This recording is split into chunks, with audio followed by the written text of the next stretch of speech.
নমস্কার বন্ধুরা, সানডেতে চলে গেছিলাম একটু পার্কে। তো ভিডিওটা দিতে দিতে তোমরা তো জানোই আমার অনেক দেরি হয়ে যায়, কেননা আমি কাজের মধ্যে দিকে পড়ে যাই।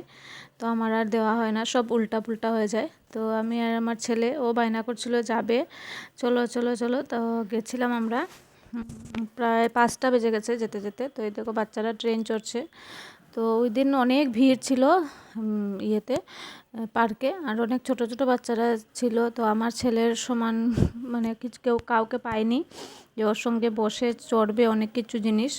ব্যালেন্স না হলে তো অনেক কিছু জিনিস চড়া যায় না, তাই তো আমি এখানে বসে বসে দেখছিলাম খালি শুধু ওকে।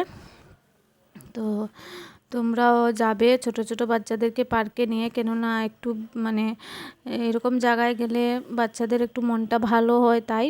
তো এখানে সন্ধ্যা সন্ধ্যা হয়ে গেছিলো, তো এখানে ফোয়ারাগুলা ওরা চালিয়ে দিয়েছিল। তো ও গিয়ে এখানে বসেছিল, ভাবছিল যে পা দেবে জলে। তো এখানে লেখা ছিল যে জল টাচ না করতে, তাই আর করলো না। তো চলে এসছে সাইড থেকে, এসে আবার এদিকে একটু লাইট উইট জ্বালিয়ে দিয়েছিল সন্ধ্যার সময়। এই যে ফোয়ারা ওরা সব ইয়ে করে দিয়েছিল, ওপেন করে দিয়েছিল, তাই আমরা দেখছিলাম। তো ওই যে ও শিশু চললো বসে। আর এটা চড়তে অনেক সময় লেগেছে, কেননা যতবারই ও গেছে ওইটা চড়তে সবাই ছোট ছোট বাচ্চারা, আর আস্তে আস্তে চালাচ্ছে বলে ও আর উঠছে না। তো একবার উঠলো, তো আমি গিয়ে একটু তুলে দিলাম ভিডিও, বললাম একটু চড়ে না, দুটা ওর সমানই ছেলে ছিল, তাই। আর ছোটো ছোটো বাচ্চারা তো বেশি ইয়ে করে চড়তে পারবে না।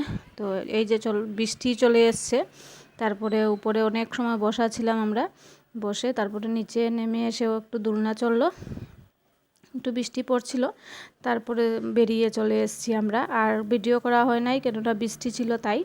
তো এসে সামনে একটা দোকান ছিল, এখান থেকে ও একটু চাউমিন কিনলো, কিনে তারপরে আমরা ঘরে মানে দোকানের দিকে চলে এসেছি, আমাদের দোকানে চলে এসেছি ভাউল পয়েন্টে।